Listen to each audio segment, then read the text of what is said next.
दोस्तों मेरा भी ना सरदर्द हो गया है ये सुन सुनकर कि स्टॉक मार्केट में एक बड़ा क्रैश आने वाला है। मंदी तो आ ही चुकी है, बैंक्स बर्बाद हो जाएंगे, जो रुपया है वो डॉलर के कंपैरिजन में 100 रुपये होने वाला है, कल ही हो जाएगा, मतलब सब कुछ खत्म होने वाला है। ये बिल्कुल वैसे ही लग रहा है जैसे कोविड में डरा रहे थे कि दुनिया खत्म हो जाएगी, दुनिया खत्म हो जाएगी, और फिर आई एक ऐसी रैली जो सबने मिस कर दी। ये जितने लोग ज्ञान दे रहे हैं उनमें से कितने लोगों ने कोविड के बॉटम में इन्वेस्ट किया मुझे नहीं पता, बट अभी क्या ये बाजार का बॉटम है या बाजार बहुत बुरी तरीके से गिरने वाला है, इस वीडियो में हम एनालिसिस जरूर करेंगे, बट मैं आपको दिखाऊंगा डेटा। मैं कुछ भी सिर्फ बातें नहीं करने वाला, आपको दिखाता हूँ। अच्छा, सबसे पहले आप यहाँ पर देखिए हमारा निफ्टी 50 है। मैं भी जानता हूँ कि निफ्टी ने पिछले 1 साल में कोई रिटर्न ही नहीं दिया, -5% की रिटर्न है। अब अगर आप 5 साल की निफ्टी की परफॉर्मेंस देखेंगे, 5 साल की, तो 5 साल पहले मैं आपसे पूछता हूँ कि निफ्टी कहाँ था। 2021 के अंदर निफ्टी की क्या वैल्यू थी, मैं आपको बता देता हूँ। निफ्टी की वैल्यू थी महज 15,000। निफ्टी 15,000 पर था 5 साल पहले। आज निफ्टी खड़ा हुआ है 23,618। ठीक है, सो मैं एक चीज जानना चाहता हूँ, क्रैश आ जाएगा तो क्या हो जाएगा। क्रैश आ जाएगा तो आप 23,000 से 21,000 पर देखते हो मार्केट को, 18,000 पर देखते हो, या वापस 15,000 पर देखते हो। आप देखते कहाँ हो? आप कह रहे हो ये फिगर्स तो इम्पॉसिबल है। निफ्टी 15,000 पर आना इम्पॉसिबल आपको लग रहा है, ठीक है। अब मैं आपको एक चीज बोलता हूँ, चलो डाउन साइड आपने बता दी, मैं कहता हूँ मैक्सिमम चलो 15,000 आ जाएगा, ये डाउन साइड है। फिर भी आपने जो बोला आधा तो नहीं हुआ, 50% का क्रैश नहीं आया। मैंने मान लिया कि 15,000 आ जाएगा, ये मैक्सिमम वर्स्ट केस सिनेरियो है, इससे ज्यादा बुरा कुछ नहीं हो सकता। अब मुझे बताओ यहाँ से 23,000 से ऊपर जाएगा तो कितना जा सकता है? कोई इसका आंसर दे रहा है? नहीं, आप नहीं दे रहे।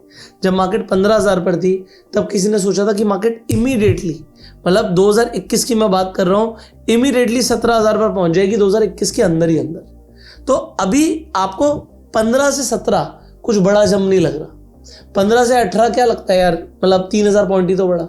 बट अगर आप देखोगे तो 20% मार्केट बढ़ गई। यहां से ऊपर कितनी जा सकती है ये आज मैं आपको समझाने की कोशिश करूंगा, बट उसके लिए ना मुझे हमारे पड़ोसी देश तक जाना पड़ेगा, और वो पड़ोसी देश है हमारा पाकिस्तान। अब मैं पाकिस्तान की बात कर रहा हूं तो सबसे पहले हम आपको पाकिस्तान की करेंसी दिखाऊंगा। हम अपनी करेंसी की बात कर रहे हैं कि हमारी जो करेंसी है वीक हो रही है।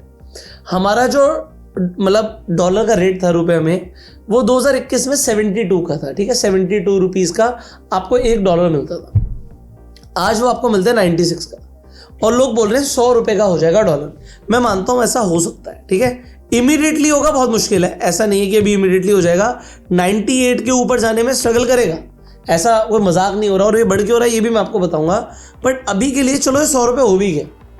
बट आप यहाँ पर देखो, अगर मैं आपको पाकिस्तान की करेंसी दिखाता हूं तो 2021 में 153 रुपीज़ की आपको पाकिस्तानी करेंसी के अंदर $1 मिलता था। मतलब $1 का रेट अगर हम पाकिस्तानी करेंसी में बात करें तो वो लगभग 150 पाकिस्तानी रुपए का था, 153 मान के चलिए, और अभी वो हो चुका है ऑलमोस्ट 300 के पार कर गया था बीच में। सो अगर आप यहाँ पर देखोगे तो 300 प्लस चला गया था, ठीक है, ये मैक्स है। सो डबल हो गया। अगर मैं आपको एक सिंपल सा सवाल पूछूं कि अगर हमारा रुपया 72 का था तो क्या अभी डॉलर 140 हो गया? आप कहोगे नहीं हुआ। आप कहोगे बट हम पाकिस्तान से क्यों कंपेयर कर रहे हैं भाई? अभी बताता हूं क्यों कंपेयर कर रहे हैं। 1 मिनट में आपको आंखें फटने वाली है। तो मैंने बोला पाकिस्तान की करेंसी इतनी डिप्रिशिएट मार गई कि $1 150 की जगह 300 पहुंच गया, मतलब डॉलर डबल महंगा हो गया। यही हुआ ना। बट आपको पता है कि जब भी ऐसा होता है, अगर हमारा रुपया डिप्रिशिएट मार रहा है, हिस्ट्री में कभी भी ऐसा नहीं हुआ, अगर हमारा रुपया 10% डिप्रिशिएट मारा है तो उसी साल स्टॉक मार्केट ऊपर गई है। क्या आपको ये पता था? हर बार ऐसा ही हुआ है, किसी भी साल ऐसा नहीं हुआ कि अगर आज रुपया डिप्रिशिएट मार गया और 10% से ज़्यादा डिप्रिशिएट मार गया तो स्टॉक मार्केट 1 साल के अंदर ऊपर ना जाए। ऐसा हिस्ट्री में कभी नहीं हुआ। सो अब आगे क्या हो सकता है, let me show you now. मैंने बोला आपकी आंखें देखते ही ऐसा हो जाएगा भाई ये क्या चीज है। सो दोस्तों ये है पाकिस्तान का स्टॉक मार्केट। आप कराची 100 देखिए। अब इसमें इंपॉर्टेंट चीज ये नहीं है कि अभी ये 1,63,000 पर है, इंपॉर्टेंट चीज है कि 2021 में कहां पर था। तो 2021 में जब इनका $1 के कंपैरिजन में आपको 150 पाकिस्तानी रुपए देने पड़ते थे, तब इनका मार्केट लगभग 40,000 के लेवल पर था, 43,000 पकड़ के चलिए। और आप देखिए जब इनकी करेंसी डेप्रिशिएट करती गई 2021 से 2023 तक, मतलब लगभग 2 साल इनकी स्टॉक मार्केट ने नेगेटिव रिटर्न दिए, नेगेटिव रिटर्न। तो भैया मुबारक हो, 1 साल तो निफ्टी को भी हो गया है नेगेटिव रिटर्न देते हुए, 1 साल हो गया है। तो मैक्सिमम वर्स्ट केस सिनेरियो मैं यहीं से सीख रहा हूँ, मैं भी डेटा को एनालाइज कर रहा हूँ कि भाई वर्स्ट केस सिनेरियो ये है कि चलो 1 साल इनकी मार्केट दबा के गिरी, उससे पहले बढ़ी थी ऑल, ठीक है, तुम्हारी भी बढ़ी थी, उसकी बात नहीं करते। 2021 के बाद मार्केट इनकी गिरी, 2023 तक गिरी, बट उसके बाद आप देखो 40,000 के लेवल से इनकी मार्केट 80,000 नहीं गई दोस्तों, 40,000 के लेवल से 80,000 नहीं गई। 80,000 जाने में इन्हें सिर्फ 1 साल भी नहीं लगा, मतलब कुछ महीने लगे, कुछ महीनों के अंदर इनकी मार्केट डबल हो गई, डबल, क्योंकि करेंसी डिप्रिशिएट मार गई थी। और उसके बाद डबल छोड़ो, 40,000 से 1.20 पे भी नहीं रुकी, यहां पर 1.20 से पहले थोड़ा सा रेजिस्टेंस लिया और फिर भागती चली गई, 1.60 पे भी नहीं रुकी। ऑलमोस्ट अगर आप देखोगे तो 1.80 के ऊपर 184 के लेवल के बाद जाके करेक्शन लिया और फिर से भागना शुरू कर दिया। अब ये मार्केट क्यों भाग रही है? ऐसा नहीं कि पाकिस्तान में ग्रोथ आ गई है, पाकिस्तान में सारे FIIs घुस चुके हैं, पाकिस्तान में दुनिया का पैसा लग रहा है, नहीं भाई ऐसा नहीं है। ये इसलिए भाग रही है क्योंकि इनकी करेंसी डेप्रिशिएट कर गई है, ठीक है। अब आप लोगों को जितने लोग डरा रहे हैं ना, उन लोगों को मैं एक चीज बोलना चाहता हूं, हमारी स्टॉक मार्केट ऊपर ही जाएगी। अगर हमारा INR गिरता रहा तो जाना ही ऊपर है, कोई चैलेंज ही नहीं है। आज इमीडिएटली एक शॉक लगेगा, ये जो इमीडिएटली शॉक है ये बस इतना सा होगा कि मार्केट थोड़ी सी गिर गई, इमीडिएटली इंट्राडे में गिर गई, आपको इमीडिएटली कुछ दिन, कुछ महीने, 1 साल मार्केट नीचे दिख सकती है। बट अगर हमारा रुपया डेप्रिशिएट करेगा तो FIIs वापस आएंगे। लो मैं अभी बता रहा हूं क्यों, क्योंकि उन्हें दिखेगा इनकी मार्केट तो बहुत सस्ती है, करेंसी डेप्रिशिएट मार गई है। तो इंडियन मार्केट के लिए जो आज FIIs छोड़कर जा रहे हैं, ये FIIs के लिए यही इंडियन मार्केट लुक्रेटिव हो जाएगी, यही अट्रैक्टिव हो जाएगी।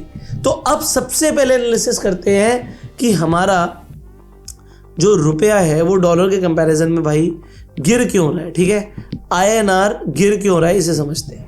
मैं आपको समझाने की कोशिश करता हूं। अभी मैं आपको लेके जाता हूं शार्क एक्सचेंज के प्लेटफॉर्म पर। अब यहां पर जाकर आप देखोगे एनर्जी के अंदर तो आपको क्रूड ऑयल दिखेगा। क्रूड ऑयल का रेट कितना है? 103। दोस्तों ये प्रॉब्लम है, क्रूड ऑयल $103 पर आउंस का हो चुका है। जब ईरान का वॉर शुरू हुआ तब $70 के आसपास क्रूड ऑयल ट्रेड कर रहा था। अब 70 से 103 पर तो अभी स्टेबल बना हुआ, आप देखो ऊपर ही जा रहा है प्राइस। दूसरा प्रॉब्लम क्या है कि जब तक ये नीचे नहीं आ रहा, हमारा इंडियन गवर्नमेंट को, इंडिया को, हम अपना 80% से ज़्यादा जो ऑयल है वो इंपोर्ट करते हैं।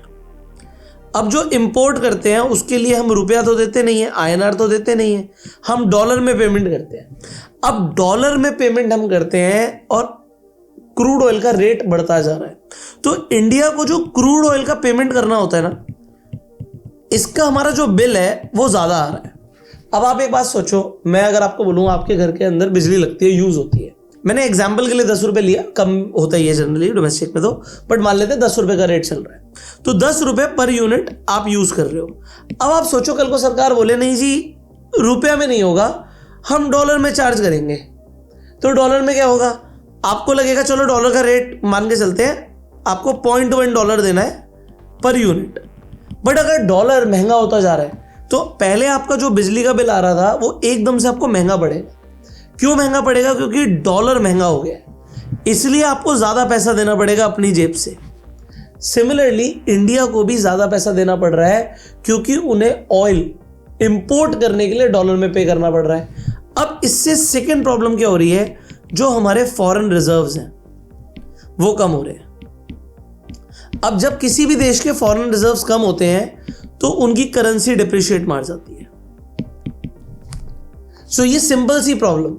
अब आप देखो अगर क्रूड ऑयल बढ़ता जा रहा है तो इसका फायदा उठा सकते हो। आप एक हेज भी कर सकते हो अपनी पोजीशंस को। कैसे? जैसे आपको क्रूड में ट्रेड करना है तो आप शार्क एक्सचेंज के प्लेटफॉर्म पे आराम से कर सकते हो। अब शार्क एक्सचेंज के प्लेटफॉर्म पे अगर आप देखोगे आपको क्रूड पे 50x की लेवरेज मिल रही है। और सबसे पहला सवाल आता है यार मैं शार्क एक्सचेंज पे ट्रेड क्यों करूं? देखो, शार्क एक्सचेंज इंडिया का one of the cheapest and lowest cost crypto exchange है। यहां पर अगर आप मेकर और टेकर की फीस देखोगे तो 20% कम है दूसरे प्लेटफॉर्म से। सो मेकर पर 0.016% है, टेकर पर 0.04% है। और यहां पर एक 30 डेज का चैलेंज भी चल रहा है कि अगर आप क्रिप्टो में ट्रेड करते हो और अगर आप प्रॉफिटेबल होते हो तो अप टू 30,000 रुपीज आपको रिफंड बैक कर दिया जाता है, आपको वापस मिल जाता है। तो मैं आपको शार्क एक्सचेंज का लिंक डिस्क्रिप्शन और पिन कमेंट में दे रहा हूं। इनफैक्ट आप स्क्रीन पर देख सकते हो जिन लोगों ने शार्क एक्सचेंज पर हमारे थ्रू अकाउंट खोला था उन लोगों को फीस रिफंड बैक भी करी गई है। लगभग 4 लाख से ज्यादा रुपया लोगों को वापस किया गया जो आपको ट्रेडिंग फीस पर और प्लेटफॉर्म्स पर लगता है। और ये तब है जब आपने, जो मैंने नीचे लिंक दिया डिस्क्रिप्शन पिन कमेंट से, उस लिंक से आगे ट्रेड किए। तो यहां पर अगर आप देखेंगे, आप भी ट्रेड करेंगे तो अप टू 30,000 रुपीज आपको वापस हो जाएंगे जो भी आप यहाँ पे ट्रेडिंग करेंगे। और आपको यहाँ पर एक सर्टिफिकेट भी मिलता है। अगर आप प्रॉफिटेबल होते हैं यू गेट अ सर्टिफिकेट। आपकी जो ये फीस है ये आप विड्रॉ कर सकते हो अपने बैंक अकाउंट में पूरी और ये आप फुली ऑटोमेटेड है, तो इसके लिए आपको कुछ करने की जरूरत नहीं है। जैसे ही महीना खत्म होता है 3 दिन में पैसा आपके अकाउंट में क्रेडिट हो जाएगा। सो शार्क एक्सचेंज पर जाके आप फ्यूचर्स एंड ऑप्शंस दोनों में ट्रेडिंग कर सकते हो। सबसे अच्छा शार्क एक्सचेंज पे क्या बेनिफिट है वो मैं आपको बताता हूं। जैसे आप यहाँ पे मेटल्स में जो ट्रेड करते हो आपको यहाँ पर XAU XAUT मतलब गोल्ड में ट्रेडिंग मिलती है। XPT XPD मतलब यहाँ पर ये हो गया प्लैटिनम और पैलेडियम, और सिल्वर XAG, इतने तो आप मेटल्स में ट्रेड कर सकते हो। दूसरा, अगर आप स्टॉक्स में देखोगे तो आप यूएस स्टॉक्स के अंदर ट्रेडिंग कर सकते हो। एनर्जी अगर आप देखोगे आप ब्रेंट क्रूड ऑयल और नेचुरल गैस में ट्रेडिंग कर सकते हो। तो ये सारे आपको फीचर्स मिल रहे हैं शार्क एक्सचेंज के ऊपर ट्रेडिंग करने के लिए। सो शार्क एक्सचेंज का लिंक डिस्क्रिप्शन पिन कमेंट में है। और अगर आप हमारे गिव अवे में पार्टिसिपेट करना चाहते हो तो एक गूगल फॉर्म का लिंक दे रहा हूँ, आप शार्क एक्सचेंज पे अकाउंट खुलवा लीजिए। और अगर आप नीचे गूगल फॉर्म फिलअप करेंगे तो हम हमारे गिव अवे में पार्टिसिपेट कर जाएंगे। हमारी टीम आपको कॉल करेगी, आपको फ्री वेबिनार्स मिलेंगे, आपको एक हमारा प्राइवेट टेलीग्राम कम्युनिटी का पार्ट बनने का मौका मिलेगा। और हम हर महीने एक अपने कम्युनिटी मेंबर को आईफोन गिव अवे दे रहे हैं। इस महीने भी दिया है तो अगले महीने भी देंगे। ये हम हर मंथ करेंगे और ऑफिस में बुला के हम आईफोन देंगे। तो अगर आपको आईफोन गिव अवे में पार्टिसिपेट करना है तो गूगल फॉर्म को जरूर फिलअप करिएगा। अब यहाँ से हम आगे बढ़ते हैं और एक एक करके अब चीजों को डिटेल में समझते हैं। अब मैंने आपको ये तो बता दिया कि अगर हमारे फॉरेन रिजर्व्स कम होंगे तो हमारी करेंसी डिप्रिशिएट मारेगी। अब एक चीज और क्या है, अगर आप इसे थोड़ा बारीकी से समझेंगे, हमारे स्टॉक मार्केट में जो फॉरेन पोर्टफोलियो इन्वेस्टर्स हैं जिन्हें हम बोलते हैं FPIs, इन्होंने क्या किया है, इन्होंने सेलिंग करी है। 2025 में भी करी थी और 2026 में तो रिकॉर्ड तोड़ सेलिंग हो रही है। तो ये इतने जब शेयर्स बेच रहे, अब आप देखो इन्होंने स्टॉक बेचा और जब पैसा ये लेकर जा रहे हैं तो ये INR नहीं लेके जा रहे अपने घर में, ये डॉलर ही लेके जा रहे हैं, ये USD को वापस लेके जा रहे हैं। तो हो क्या रहा है, अगर आप देखोगे INR बिक रहा है, INR को ये सेल कर रहे हैं और उसके बदले में ये USD खरीद रहे हैं। तो अब USD की डिमांड बढ़ गई और INR को तो बेचते जा रहे हैं ना। स्टॉक को बेचा तो रुपए आया, अब इन्होंने बोला ये पकड़ो रुपया, इसे कन्वर्ट कर दो डॉलर में, तो डॉलर को बाय करना पड़ रहा है। अब अगर FIIs या FPIs बेचते चले जाएंगे इंडियन स्टॉक्स को तो होगा क्या, हमारी जो करेंसी है डिप्रिशिएट मारेगी क्योंकि डिमांड आ गई है डॉलर की। अब जिस करेंसी की डिमांड होगी वही तो ऊपर जाएगा, सिंपल डिमांड सप्लाई। तो डिमांड क्रिएट नहीं हो रही है। अच्छा, डिमांड अपने आप क्रिएट हो जाएगी जब हमारी करेंसी बहुत ज़्यादा डिवैल्यू मार जाएगी। इन्हें लगेगा दोबारा से यार अब ये सस्ती वैल्यूएशन में इंडियन शेयर्स मिल रहे हैं, ये वापस से आके क्या बोलेंगे, ये पकड़ो डॉलर, हमें दे दो INR। अब क्या होगा, रुपया थोड़ा सा थमेगा, रुपया की डिमांड आ जाएगी और स्टॉक मार्केट तो एकदम से ऊपर चली जाएगी। तो ये एकदम से ही होगा, आप लोगों को पता भी नहीं लगेगा क्योंकि लोग ना दिमाग बना लेते हैं यार, हाँ निफ्टी 25,000, 26,000, 23,000, 22,000, तो यही लेवल आपके दिमाग में घूम रहा है, 22, 23, 25, 25, 26। तो जब 26 जाएगी ना आपको लगेगा ले वापस आएगी, ये 25 आएगी, फिर वो 26 का 28 चली जाएगी, आपको 28 नहीं वापस 26 आएगी, दिमाग में 26 फिट हो चुका है, 28 की 32 हो जाएगी, आपको 32, अरे नहीं एक बार एक बड़ा करेक्शन आएगा, वो खींचता ही चला जाता है। और सेम चीज हुई थी चांदी में। चांदी लोगों को एक ही लेवल पे ट्रेड कराती रही, 1 लाख रुपए तो रेजिस्टेंस था, लोगों को लगा 2 लाख तो कभी जा ही नहीं सकती, और आपको पता है लोगों ने 4-4 लाख में भी खरीदी। सेम फॉर्म में यही लोग वापस आके इंडियन इक्विटी खरीदेंगे जो आज सबको डरा रहे हैं। मैं आपको क्लियरली बता रहा हूँ ये चीज़। ये कुछ टाइम की प्रॉब्लम ज़रूर है, बट यार ये ऑलमोस्ट 150 करोड़ लोगों का देश है। ये देश ग्रो कैसे नहीं करेगा मुझे समझ नहीं आ रहा। और कंजम्पशन ड्रिवन इकोनॉमी तो इतनी बड़ी है हमारी, और अगर चीज़ें महंगी होंगी तो सबसे पहले शेयर्स महंगे होंगे। बस मैंने आपको शॉर्ट में समझा दिया। अब यहाँ पर देखिए अभी के लिए क्या है, ठीक है, अभी के लिए जो फॉरेन अगर हम देखें, अगर डॉलर की बात करें तो जो फेडरल रिजर्व्स है उसने इस बार बोला है कि इतने ज़्यादा इंटरेस्ट रेट कट नहीं होंगे, इससे डॉलर थोड़ा स्ट्रांग हो गया है। तो अगर आप डॉलर को देखोगे इमर्जिंग इकोनॉमीज के सामने तो डॉलर थोड़ा स्ट्रांग दिख रहा है। जियोपॉलिटिकल टेंशन चल रही है, बट मैं आपको बता रहा हूँ ये यूएस की ही चाल है। अभी सीधा सीधा अपना तेल बेच रहा है। ये आपको पोस्ट दिखा रहे होंगे एडिटर स्क्रीन पर कि डोनाल्ड ट्रंप साफ डाल रहे हैं कि लोग अपने खाली टैंकर्स लेकर यूएस आ रहे हैं तेल भरवाने के लिए, क्योंकि इस वक्त वो दबा के पैसा छाप रहा है। डॉलर ऊपर जा रहा है, उनकी मार्केट ऊपर जा रही है, और इस वक्त इस वॉर से यूएस को कोई दिक्कत ही नहीं है। ये यूएस ईरान वॉर है ही नहीं। यूएस तो ऑलरेडी जीत चुका है। जितने लोग सोच रहे हैं ना, अरे ईरान जीत रहा है, ईरान ने स्ट्रेट ऑफ हॉर्मुज को ये कर दिया, देखो डोनाल्ड ट्रंप को क्या नौटंकी करनी पड़ रही है। अरे डोनाल्ड ट्रंप मजे कर रहा है भाई, मजे कर रहा है। ये वॉर जो है ये ईरान वर्सेस वर्ल्ड है, बट इसमें सबसे पहले डोनाल्ड ट्रंप जीत चुका है, क्योंकि उसको क्या घाटा हो रहा है, उसका डॉलर स्ट्रांग हो रहा है, उसकी स्टॉक मार्केट ऊपर जा रही है, उसका तेल बिक रहा है, वेनेजुएला का तेल उसके पास है। आप मुझे एक प्रॉब्लम बता दो यूएस को जो हो रही है। यूएस को कोई प्रॉब्लम नहीं हो रही। इन्फ्लेशन का खतरा, रिसेशन का खतरा, मार्केट क्रैश का खतरा हो सकता है। अगर डॉलर का प्राइस इंटरनेशनली 120 प्लस चला जाएगा तो आप मान के चलो, अभी जो है आपको 103 104 दिख रहा है ना, ये 120 प्लस ही आ गया तो ही हमारी मार्केट नीचे आ जाएगी, कोई प्रॉब्लम नहीं है। बट अब मैं आपसे एक सवाल पूछता हूँ, तेल महंगा हो रहा है, बिल्कुल महंगा हो रहा है, क्या तेल है ही नहीं? क्या खत्म हो गया क्या दुनिया में तेल? कहाँ है तेल? आपको अगर तेल तो है, ईरान के पास भी है, गल्फ कंट्रीज के पास भी है, यूएई के पास भी है, सऊदी के पास भी है, कतर के पास भी है, बट ये बेच नहीं पा रहे हैं क्योंकि स्ट्रेट ऑफ हॉर्मुज ब्लॉक है। आप सबको पता है ना, सिर्फ बेच नहीं पा रहे। सप्लाई जैसे ही ये रास्ता खुलेगा, ये सप्लाई फटेगी, ये क्रैश कर जाएगा क्रूड, और ये बात बात पे क्रैश कर जाता है। ये अभी रिसेंटली 110 गया था, 110 से 90 चला गया। उससे पहले आप ये देखो, ये मैं आपको दिखाता हूँ, ठीक है, ये ऑलमोस्ट 80 के लेवल तक आ गया था। तो ये क्रूड में क्या है, ये न्यूज़ पे रिएक्ट कर रहा है भाई, ये न्यूज़ पे रिएक्ट कर रहा है। कोई ऑयल दुनिया में खत्म नहीं हो गया है कि मिलेगा ही नहीं, सिर्फ अभी सप्लाई रुक रही है। बट ये टेम्पररी प्रॉब्लम है, ये परमानेंट प्रॉब्लम नहीं है, ना ये कोविड जितनी बड़ी प्रॉब्लम है। तो अगर मैं बोलूँ इस वक्त आप लोग थोड़ा चिल रहो, थोड़ा माइंड को रिलैक्स रखो। मार्केट गिर रही है, कोई प्रॉब्लम नहीं है, आप रुपया कॉस्ट एवरेजिंग करो। पहली बात तो हमारा रुपया नीचे गिर रहा है, मैं आपको बता रहा हूँ, आपको खरीदने का मौका नहीं मिलेगा। मेरे वर्ड्स को ध्यान रखना। ये जितने लोग आपको डरा रहे हैं, डरा के आपका माल बिकवा देंगे, आपके ETF बिक जाएंगे, आपके म्यूचुअल फंड बिक जाएंगे, और डर के मारे लोग अपने सारे इक्विटी जब खाली कर देंगे, जब मार्केट ऊपर जाएगी तो यही लोग बोलेंगे अरे देखो मार्केट ऊपर जा रही है, अरे देखो मार्केट ऊपर जा रही है, अरे देखो मार्केट ऊपर जा रही है। तब तो निकल जाएगी ना, तब तो गाड़ी छूट जाएगी। तो आप लोगों को थोड़ा दिमाग से काम लेना है, और मैंने आपको आज इस वीडियो में काफ़ी डेटा बताने की कोशिश करी है। आई होप आपको मेरा पॉइंट समझ आ गया होगा। अब इसके बाद क्या यहाँ से सच में मार्केट करेक्ट कर सकती है, कर सकती है तो कितना कर सकती है, इसके ऊपर मैं वीडियो बनाऊंगा। बट उसके लिए आपको कमेंट में लिखना है crash. Yes, crash can come. मैं ये नहीं बोल रहा कि आ नहीं सकता। अगर क्रूड का भाव 120 130 के ऊपर जाएगा तो आपको टेम्परेरी मार्केट के अंदर क्रैश दिख सकता है, बट वो होगी बाइंग अपॉर्चुनिटी। बट किस लेवल से? सो कमेंट में क्रैश लिखो and I will create another video for you. But इस वीडियो को शेयर जरूर कीजिएगा।